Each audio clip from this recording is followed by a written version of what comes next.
All right, guys, so let's get started. These are the notes from yesterday because it's Tuesday.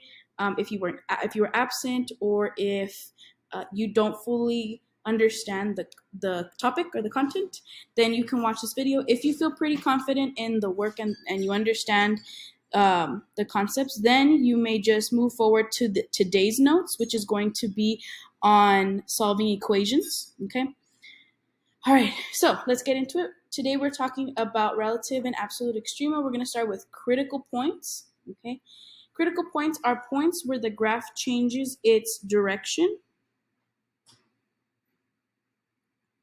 or shape. Okay, now extrema are going to be points where the graph changes direction. Right? The function has a minimum or a maximum value, and these can be relative or absolute. Okay. Now, a point of inflection is where the graph changes its shape, but it doesn't change its direction, but not its direction, right? So it's still going in the same direction, just the shape is a little different. Okay, changes. For example, if we look at the graph to the right, notice that the direction is still going down, right? However, the shape changes right here at this point of inflection. Okay. All right. So moving on to relative and absolute extrema, we're going to start with relative maximum.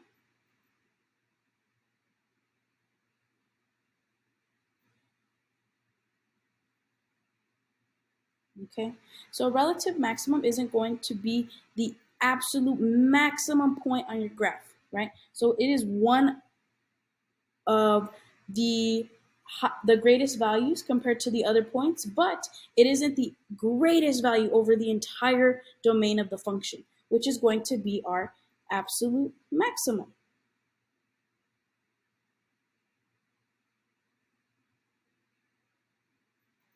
Okay, so notice on the graph to the right, okay, we have the absolute maximum is its highest value, right? It's the top of the peak, highest point on this graph, okay? The absolute greatest value, okay? That's why it's called absolute maximum.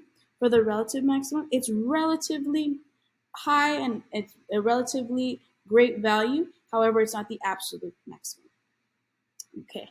Next, we have our least value, so our minimums. We're going to start with our relative minimum. Okay, our relative minimum is of course a point with the least value compared to the points around it. We can also call it a local minimum. And of course, our absolute minimum is our absolute lowest, least value over the entire domain of the function.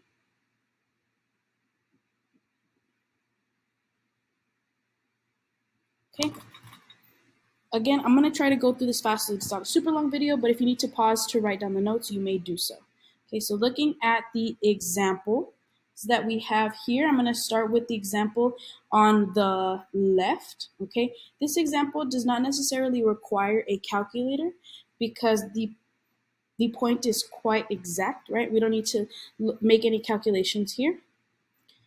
We're going to start with identifying the extrema. Okay, so here is our extrema, and we are going to label this as a minimum, of course.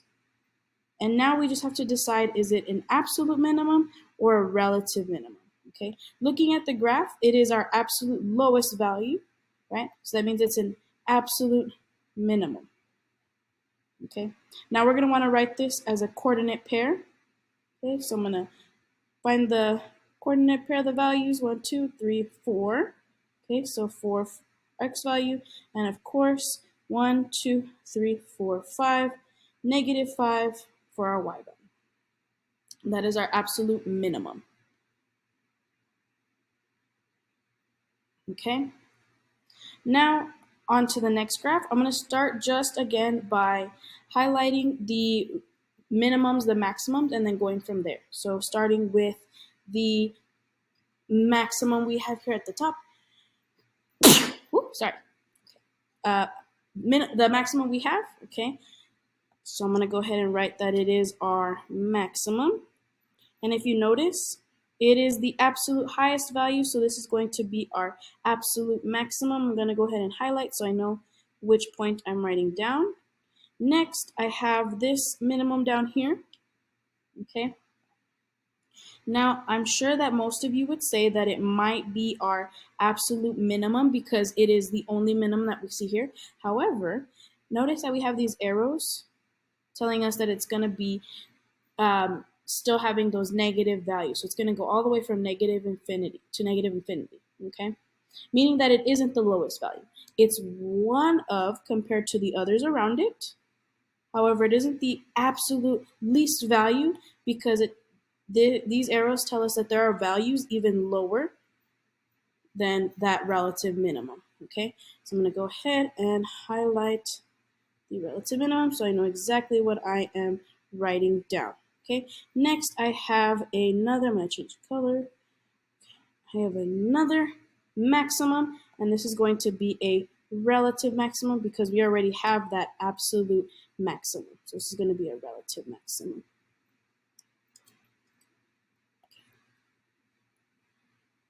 Okay, from there, now I'm going to go ahead and look at the points, right? We need to have a coordinate pair for each of them. However, this one doesn't have exact points, so we're going to need to go ahead and put it into our calculator. So what we're going to do here is we're going to go ahead and take out our TI inspires. You can also use Desmos, which is just as easy to use, okay? You're going to start by creating a document. If it tells you to save, just click no. I'm going to add a graph. Here at the top, you don't need to put y equals. You're just going to start with the polynomial. So negative x to the power 4 plus 4x squared minus 2x minus 4. Okay, click enter. And here we'll see the graph. So we're going to start with our absolute maximum that is up here. Our absolute maximum, we're going to go ahead and click menu. On your calculator, it should say menu. Here it says tools.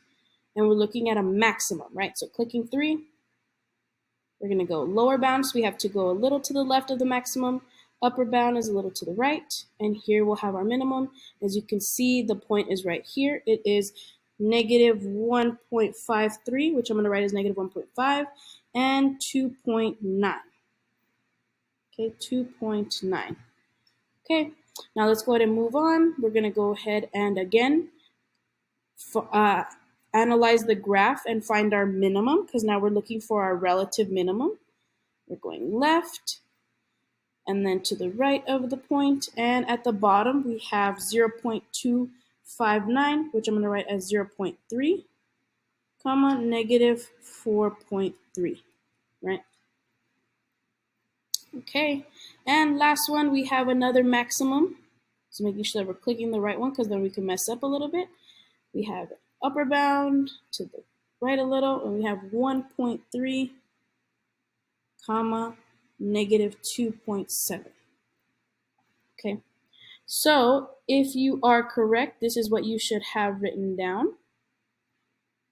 Our absolute maximum is negative 1.5, comma 2.9. We have a minimum 0.3, negative 4.3, and then our relative max 1.3, negative 2.7. Okay, I'm going to go ahead and allow you to do these on your own, making sure that you're circling your extrema and determining the type, either absolute or relative. Okay, this point right here is a point of inflection. Okay, so I want you to just focus on the extrema, right? Just the extrema. Okay.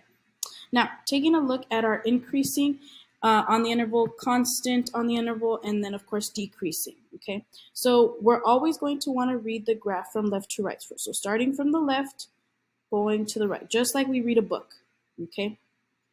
So starting with our increasing interval, I'm going to go ahead and highlight our increasing interval, right? And then I'm going to see our constant here. And last but not least, but our decreasing.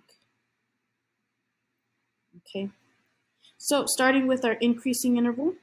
Now notice it looks like it's going down, right? Because the arrow's pointing down. However, we're reading it from left to right. So from left to right, it is going up. Okay, but this arrow is coming from negative infinity. So it's including all of these values all the way to negative infinity. So I'm going to go ahead and say that our interval is going to start from negative infinity, and it is going to stop at this point where it's going to start constant, which is going to be negative 1. All right, so our constant value right here is going to start where the increasing interval ended. So again, it's going to start from negative 1, and then it's going to stop at positive 4. Okay, from there, from that positive 4, where our constant interval ends, is where our decreasing interval starts. So it should be 4 to infinity, right? Because it's going to keep decreasing, decreasing, decreasing, decreasing, all the way to those infinite numbers, right? So again, those are our intervals. Okay. All right, let's keep it moving. I'm going to go ahead and complete some examples with you, okay? I'm going to do one of the examples that's a little bit more difficult. I'm going to start with 10, okay? And I'm again going to start by highlighting the increasing and the decreasing. So my increasing is going to be this nice purple color. So from left to right, this is going up. It's going to stop right here. It's going to stop increasing, okay? And then it's going to begin decreasing. So it's going to go down here. That is all decreasing. And then it's going to begin increasing again, okay? Notice here that yes, the shape did change, right? We have that point of inflection, but it's still decreasing. The values are still decreasing, okay? So for our first increasing interval, we're going to start with this one. It is, of course, going to be coming from negative infinity, right? Because all of these values go all the way and they just keep going infinitely, but it's negative infinity, okay? And it's going to stop right here at negative 1, okay? Now, our decreasing interval is going to go from negative 1 to, notice that the point isn't exact, right? This point is in between our 1 and our 2, okay? When that happens, we can again use our calculators to go ahead and find the value of this point. And we're going to call, this is why we need to understand, sorry, this is why we need to understand our extrema, okay? Because we can say right here that we have a minimum. So I'm going to go ahead and again put it in my calculator. I'm going to go ahead and pull up my TI Inspire. I'm going to graph a new graph. I have x to the power of 5 minus 2x to the power of 3 and press enter. Now I'm looking at this point right here. It is a minimum. So I'm going to go to Tools, Analyze Graph, and I'm looking for a minimum. Okay, I'm going to get as close to the point as possible, going lower bound, and then of course going upper bound. And that value, we're looking at the x value, it is going to be 1.1. Okay, 1.1. We want to make sure that we are looking at the x values. Okay. All right. So looking back at our graph, okay, it is decreasing from negative 1 to 1.1. Okay. Sorry, my dog is wanting to play right now. Okay, he's been at home all day, so I don't blame him. Okay, so right here is going to be 1.1. Okay, so from 1.1, it's going to begin increasing again. So we can say that our next interval is going to start at 1.1, and then it's going to go all the way to infinity. It's going to go all the way to positive infinity, and those are our increasing and decreasing intervals. Okay. Okay, so I want you to go ahead and continue working on the rest of these examples. I hope that this was helpful, and I will see you on the next video when we are talking about solving equations.